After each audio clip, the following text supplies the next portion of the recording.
119편 65절에서 72절까지 말씀입니다. 시편 119편 65절에서 72절까지 말씀입니다. 제가 아닌 성경 구약성경 892페이지에 있습니다.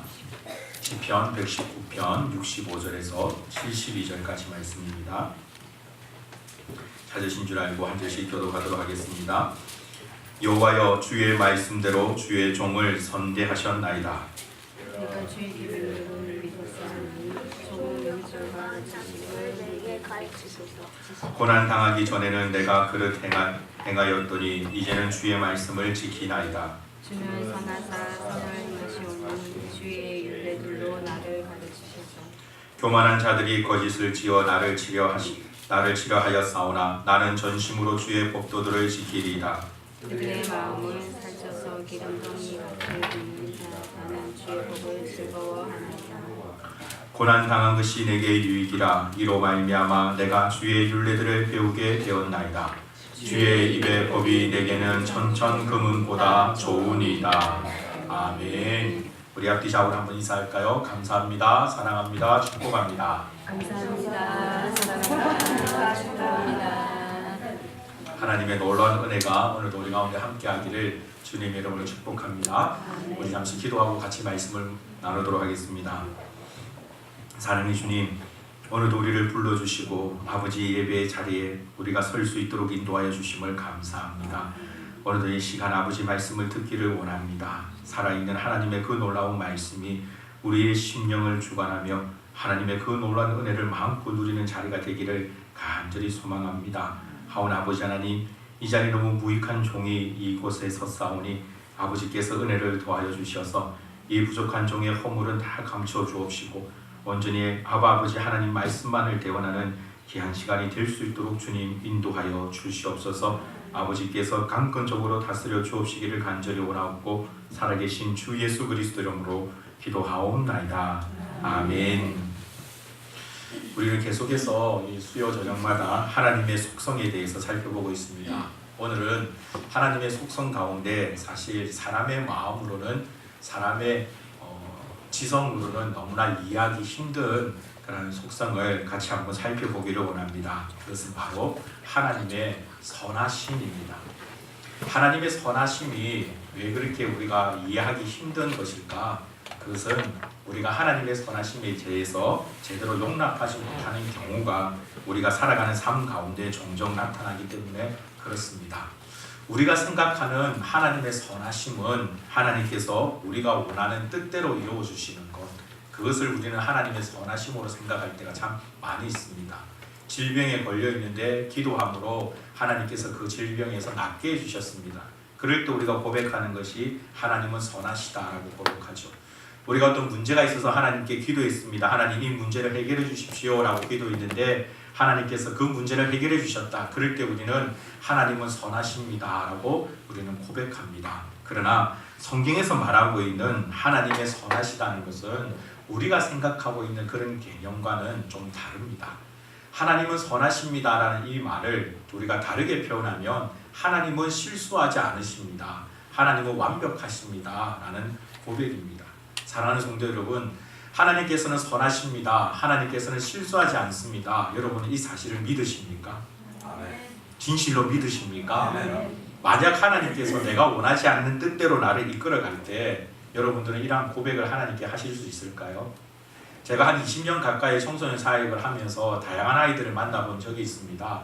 그 가중에는 조금 장애가 있는 그런 아이들도 있었습니다. 어떤 아이는 저에게 와서 가만히 쳐다보다가 꼭 주일마다 반드시 하는 일이 한 가지 있는데요. 여자아이인데 제 배를 만지고 갑니다. 그냥 만지고 가는 것이 아니라 아래 위로 쓰다듬고 갑니다. 간혹 제가 어쩌다가 다이어트에 조금 성공해서 배가 살짝 줄어든 날은 이 친구는 아주 불쾌합니다. 나온 배가 그렇게 좋은가 보더라고요. 그래서 늘 주일마다 와서 확인하는 그런 아이가 있었습니다. 어떤 아이는요, 대놓고 숨어 있는데 벽에 숨어 있습니다. 기둥 뒤에 숨어 있는 것이 아니라 눈에 환하게 보이는 곳에 자기는 나름대로 숨었다라고 숨어 있습니다. 그래서 그 앞에 그냥 지나치면 안 됩니다. 아는 척도 해서도 안 됩니다. 어쩌다가 자기도 모르게 우연히 발견된 것처럼 표시를 하면 깜짝 놀란 것처럼 하면서 깔깔거리고 웃는 그런 아이도 있었습니다. 어떤 아이는요, 항상 저만 보면 제가 불쌍했는지 꼭 제 손에 주일마다 사탕을 하나씩 꼭 손에 쥐어주고 가는 아이도 있었습니다. 어떤 아이는 저를 바라보면 늘 마음이 기쁘고 즐거웠는지 제 앞에서 저 멀리서부터 저만 보면은 막 손을 흔들면서 뛰어와서 꼭 제 손을 잡고 가는 아이가 있었는데, 주일에 만났을 때 한 번만 하는 것이 아니라 눈에 띌 때마다 볼 때마다 달려와서 악수를 청해서 좀 힘들었던 그런 친구도 있었습니다. 정말 기억에 남는 한 아이는, 그 아이는 제가 그 울산에 있을 때뿐만 아니라 그곳을 떠났을 때도 한동안 그렇게 했는데요. 꼭 새벽 2시 반에서 3시 사이에 전화를 합니다. 전화를 해서 강도사님, 전도사님 주무세요? 라고 물어봅니다. 그럼 자다가 전화를 받았으니까 저도 잠결에 그래 잔다 그러면 안녕히 주무세요 그러고 끊습니다. 차라리 전화를 하지 말지 꼭 그 시간에 전화를 하는 그런 친구가 있습니다.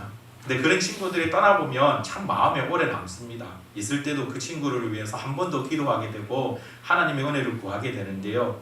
여러분, 제가 이렇게 말씀을 드릴 때에 우리가 웃을 수도 있고 야 그렇게 재밌는 친구도 있구나 라고 생각할 수 있지만, 만약에 그 아이들의 부모라면 입장은 어떨까요?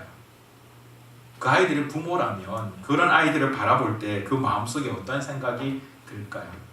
이왕이면 내 아이가 다른 아이와 똑같이 정상이면 좋을 것 같은데, 남 모를 그런 아픔이나 슬픔이 있다면 과연 그 가정이 하나님은 역시 선하십니다, 하나님은 실수함이 없으십니다 라고 고백할 수 있을까요? 앞전에 교회에 같이 사역을 했던 목사님이 한 분 계십니다. 이분의 목사님에게는 자녀가 2명이 있었는데요. 첫째는 아들이고 둘째는 딸이었습니다. 참 이쁘장하게 생긴 딸이었습니다. 그런데 어느 날 학교를 마치고 집으로 가는데 이 딸이 머리가 아프다라고 얘기를 했습니다.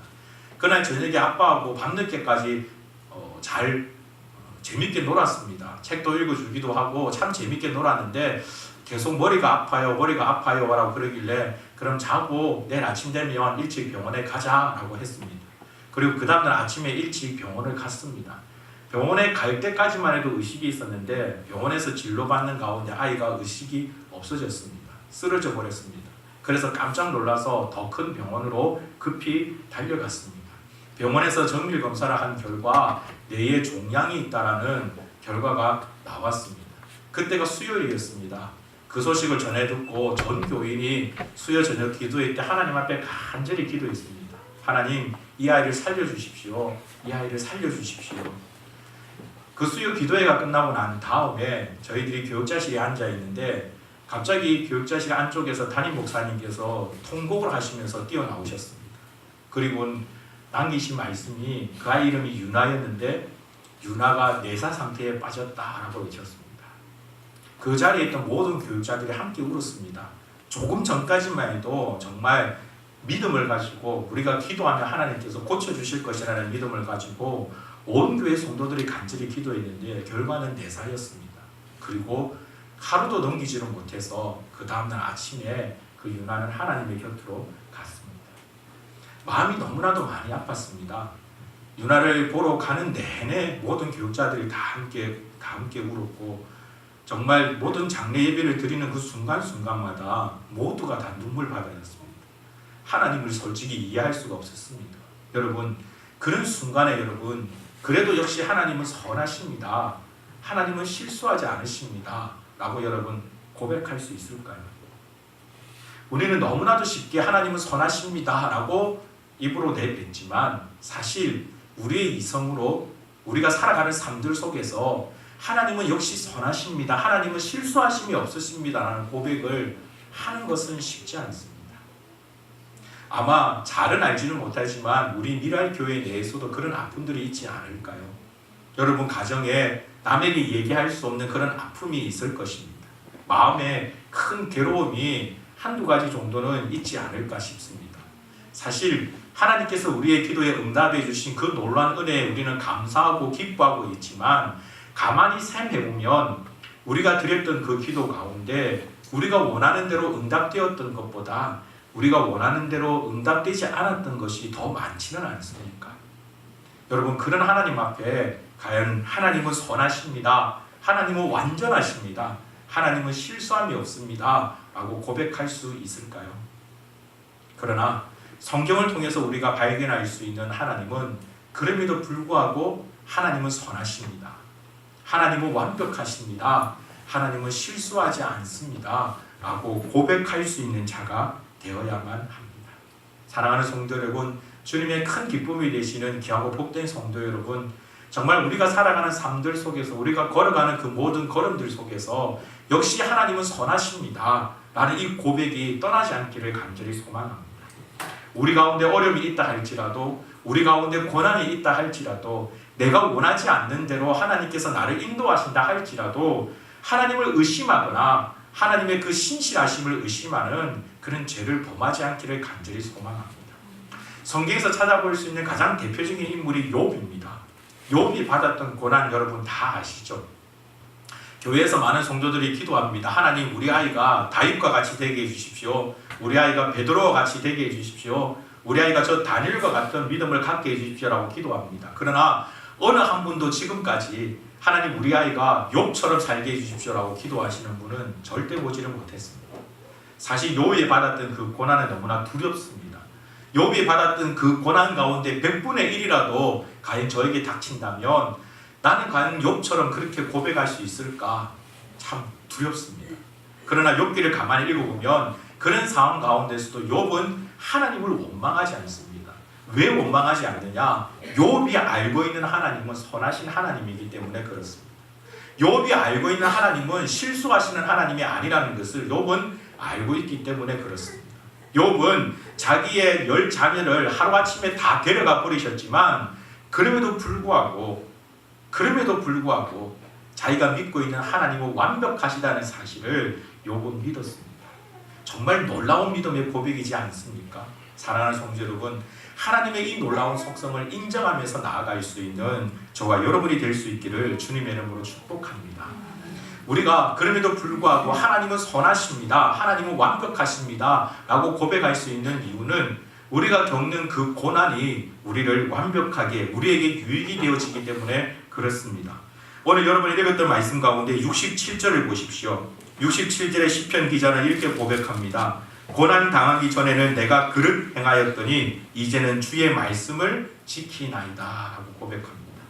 그가 고난을 당하기 전에, 그가 아픔을 당하기 전에는 자기 마음대로 살았다는 것이죠. 그러나 그 고난으로 말미암아 그는 온전히 하나님을 따르는 사람이 되었습니다. 사랑하는 성도 여러분, 고난은 우리에게 이와 같은 힘을 줍니다. 고난은 우리에게 이와 같은 능력을 줍니다. 우리가 병에 걸렸을 때는 약을 먹습니다. 이 세상에 그 어느 누구도 약을 너무나 맛있다라면서 먹는 자는 아무도 없을 것입니다. 만약에 그런 자가 있다면 저 언덕 위에 있는 하얀 집을 찾아가야 되지 않겠습니까? 약을 먹는 것은 다 싫습니다. 몸에 좋은 약일수록 더 쓰다라고 그러죠. 그런데 그 쓴 약이 우리 몸에 유익이 되어지는 것처럼 우리가 감당하기 힘든 고난이지만 그 고난이 하나님께서 우리에게 주시는 큰 유익이 된다라는 것입니다. 그러므로 때때로 우리에게 어려움이 있다 할지라도, 고난이 있다 할지라도 그 고난을 주시는 하나님조차 완벽하다는 것을, 하나님에게는 실수가 없다는 것을 여러분 믿음으로 고백할 수 있길 주님의 이름으로 축복합니다.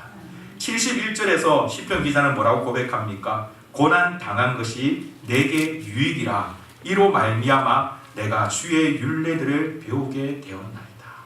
여러분, 고난 당하는 것이 우리에게 유익이라는 사실을 기억하시기 바랍니다.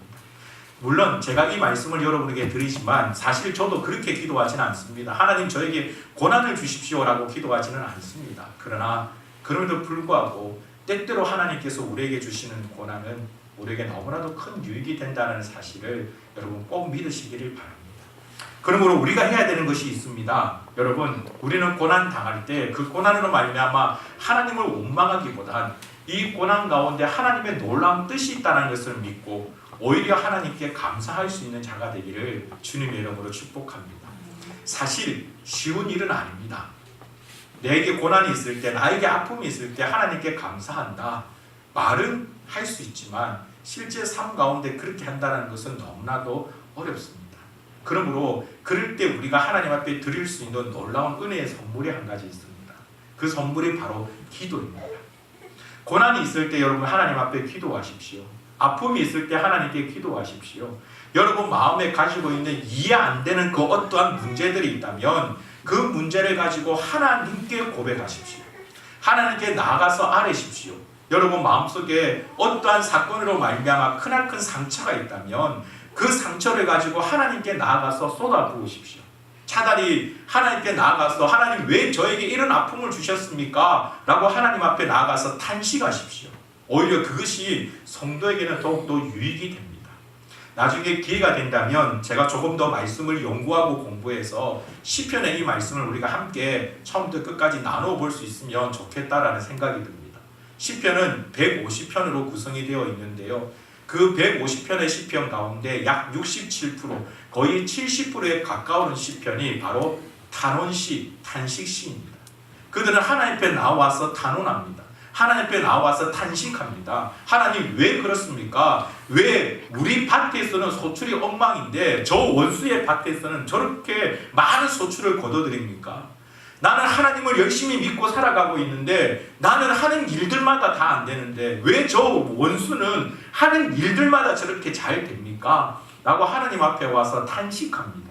하나님 어떻게 이렇게 하실 수 있습니까? 하나님 어떻게 이런 일이 생길 수 있습니까? 라고 하나님 앞에 나와서 모든 것들을 쏟아놓습니다. 그걸 탄식시라고 합니다. 시편의 거의 70%에 가까운 분량이 바로 그러한 탄식시입니다. 그런데 그 탄식 가운데 마지막 결론은 하나님에 대해서 깊이 이해하고 그렇군요 하나님, 그렇습니다 하나님, 역시 하나님이 최고입니다. 역시 하나님의 뜻이 옳습니다. 나에게 이런 아픔이 있는 것이 여러분 하나님 정말 맞는 일입니다 라고 하나님 앞에 영광 올려드리는 것이 시편의 대부분의 내용입니다. 우리는 나에게 어렵고 힘든 일이 생기면 그 즉시 하나님을 원망하고 하나님을 떠나버리죠. 그것은 어리석은 자입니다. 마치 내 몸에 질병이 있는데 그 질병으로 말미암아 병원이 겁이 나고 두려워서 병원에서 멀리 떠난다면 그만큼 어리석은 일이 어디에 있겠습니까? 병원이 무서울지라도 주사가 무서울지라도 때때로는 수술 받을까 두려울지라도 내 몸에 아픔이 있다면 내 몸에 질병이 있다면 병원을 찾아가야 됩니다. 그와 마찬가지로 내 인생에 괴로움이 있다면 선하신 하나님, 실수하지 않으시는 하나님, 완벽하신 하나님, 그 하나님 앞에 나아가는 지혜가 있길 주님의 이름으로 축복합니다. 하나님께 고백하며 나아갈 때 하나님께서 우리에게 놀라운 은혜를 더하여 주실 것입니다. 하나님께서 행하시는 놀라운 뜻을 발견하게 될 것입니다. 하나님께서 나로 통해서 하시기를 원하시는 크고 놀라운 일에 쓰임받는 자가 될 수 있습니다. 그러므로 사랑하는 성도 여러분, 어렵고 힘든 일이 있을 때 하나님 앞에 나아가십시오. 대표적인 예를 들 수 있는 것이 바로 겟세마네 동산에서 기도하신 예수님입니다. 그 기도의 내용을 보면 주님조차도 십자가의 길을 두려워하셨습니다. 그 길을 가는 것을 원치 않으셨습니다. 그래서 주님은 그 길을 가는 것을 원치 않으셔서 하나님의 곁을 떠난 것이 아니라 하나님 앞에 나와서 기도했습니다. 엎드려 기도했습니다. 하나님 두렵습니다. 왜 제가 저 십자가의 길을 가야만 합니까? 왜 제가 저 십자가를 져야만 합니까? 라고 하나님 앞에 하소연했습니다. 그러나 그 주님께서 내리셨던 마지막 기도의 제목이 무엇입니까? 그러나 아버지 하나님, 내 원대로 하지 마옵시고 아버지의 원대로 하옵소서. 이렇게 대답할 수 있었던 것은 그 주님께서 하나님 앞에 나와서 기도하셨기 때문에, 겟세마네 동산에서 기도하셨기 때문에 그 결론이 나의 원대로가 아니라 아버지의 원대로 하옵소서라고 고백할 수 있었던 겁니다. 지난 금요일에 살펴보았던 한나의 기도도 마찬가지입니다. 한나는 하나님의 선하심을 믿었습니다. 하나님의 실수지 아니하심을 믿었습니다. 그래서 사람을 의지하지 않고 사람을 찾지 않고 자기에게 있어서 자기의 마음을 격변하게 만드는 그 다른 아내를 찾아가는 것이 아니라 하나님 앞에 나와서 자기의 마음을 하소연합니다. 하나님 나를 기억해 주십시오. 하나님 나를 기억해 주십시오. 라고 하나님 앞에서 기도합니다.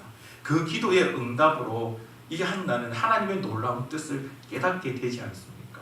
사랑하는 성도 여러분, 이처럼 하나님 앞에 기도하며 나아갈 수 있는 저와 여러분의 모습이 될 수 있길 주님의 이름으로 축복합니다. 성도가 반드시 기억해야 될 것이 있습니다. 성도는 이 땅에서 결과를 찾는 사람이 아닙니다. 이 땅에서 만족을 누리는 사람이 아닙니다. 성도는 저 하늘에서 하나님 앞에서 결과를 찾는 사람입니다.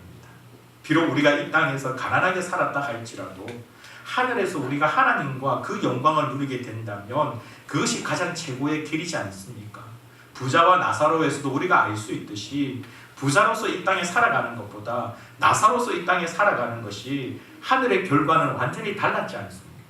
그러므로 성도가 바라봐야 될 것은 선하신 하나님께서 실수하지 않는 하나님께서 저 하늘에서 부어주실 그 상급을 소망하며 하나님을 신뢰하며 나아가는 성도가 되어야만 합니다. 사랑하는 성도 여러분, 이 은혜를 누릴 수 있길 주님의 이름으로 축복합니다.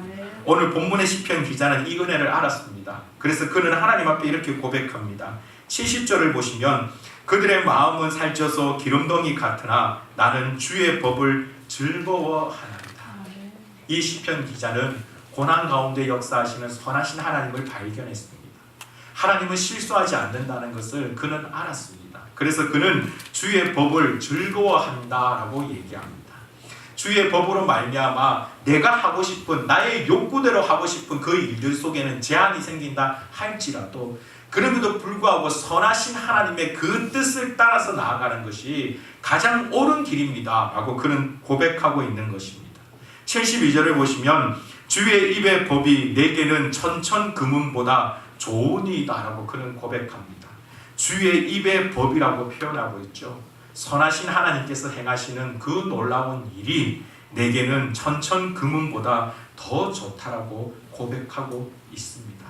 이와 같은 놀라운 고백을 하는 자들이 되길 주님의 이름으로 축복합니다. 언젠가 저는 하나님 앞에서 꿈꾸기를 하나님, 언젠가 하나님께서 이 세상을 바라보고 계실 때 마치 이전에 욥을 자랑하셨던 것처럼 저기 창원에 가면 창원 미랄교회에 정말 내가 자랑할 수 있는 귀한 성도들이 있다. 그들은 나의 선함을 믿는다. 그들은 나의 실수하지 않음을 믿는다. 그래서 그들은 나만 바라보고 나만 사랑한다 라고 자랑할 수 있는 성도, 그런 성도가 오늘 이 자리에 있는 여러분들이 될 수 있길 주님의 이름으로 축복합니다. 오늘 말씀을 정리하면 하나님의 속성 가운데 하나님은 선하시다라고 성경은 우리에게 말씀합니다. 그 하나님의 선하심은 하나님의 실수치 않은 것을 말씀하고 있습니다. 때때로 우리가 원하는 대로 그 기도가 응답되지 않는다 할지라도, 나의 뜻과는 다른 길로 하나님께서 인도하신다 할지라도 하나님의 선하심을 믿는 성도는 그 하나님의 이끄심에 아멘으로 순종하며 나아갑니다. 그 순종함으로 하나님의 기쁨이 되어지는 귀하고 복된 성도가 되시길 주님의 이름으로 축복합니다. 이 마음을 고백할 수 있는 찬양이 우리가 하나님 앞에 드리게 될 이 찬양이라고 저는 생각합니다. 주님 다시 오실 때까지 나는 이 길을 가리라. 좁은 문 좁은 길 나의 십자가 지고. 우리가 그리스도인으로 살아가는 것은 쉽지 않습니다. 어렵습니다. 여러분 직장에서도 나는 그리스도인이라는 것을 표현하는 것이 너무나도 어렵지 않습니까? 학생들도 학교에서 나는 그리스도인이라는 것을 제대로 표현하지 못한다고 합니다. 그러나 그럼에도 불구하고 그 선하신 하나님을 믿는 성도는 주님 다시 오는 그때까지 좁은 길, 좁은 문을 주님만을 바라보며 걸어가는 자일 줄 믿습니다. 오늘 우리가 이와 같은 자가 되기를 소망하는 마음으로 함께 이 찬양 하나님 앞에 고백합시다.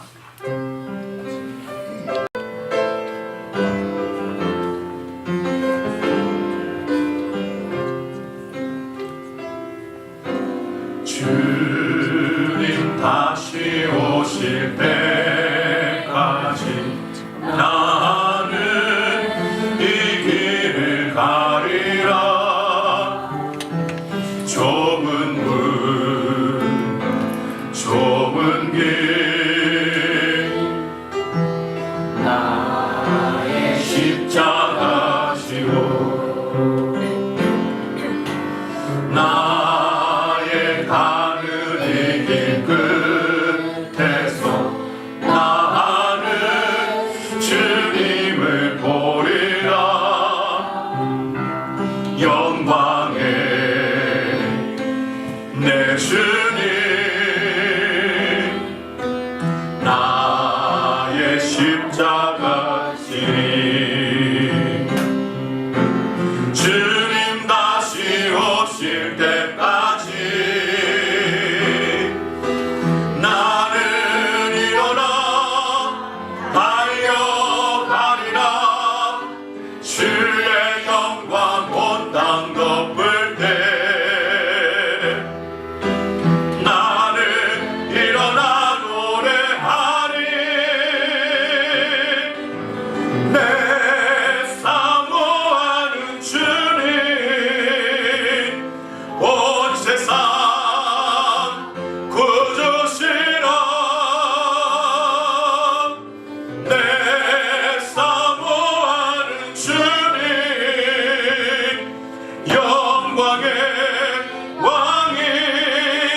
오실 때까지, 주님 다시 오실 때까지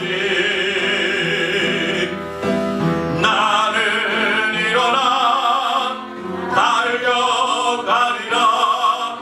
주의 영광 온 땅 덮을 때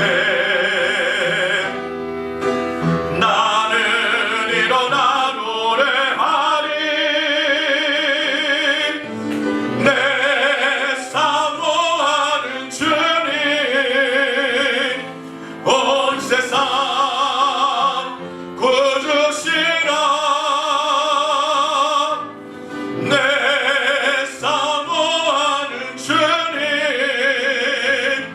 영광의 왕이신 내 사모하는 주님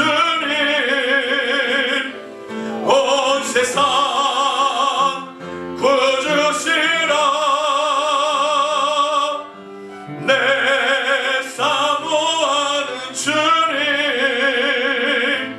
영광의 왕이시라. 우리 합심하여 기도하며 나아갈 때에 아버지 하나님, 선하신 하나님을 신뢰하는 자가 되게 하여 주옵소서. 하나님의 실수치 않으심을 믿고 우리의 삶 가운데 날마다 주를 위하여 살아가는 귀하고 복된 성도가 되게 하여 주옵소서. 어떠한 환경에 놓인다 할지라도, 끊임없이 우리를 미혹하는 사단의 그 미혹 가운데 있다 할지라도 하나님의 실수하지 않으심, 하나님의 선하심을 바라보며 강하고 담대하게 싸워나갈 수 있는 믿음의 용사가 되게 하여 주시옵소서. 우리 다시 기도의 제목으로 주여 간절히 우리 주님과 함께 기도하겠습니다. 주여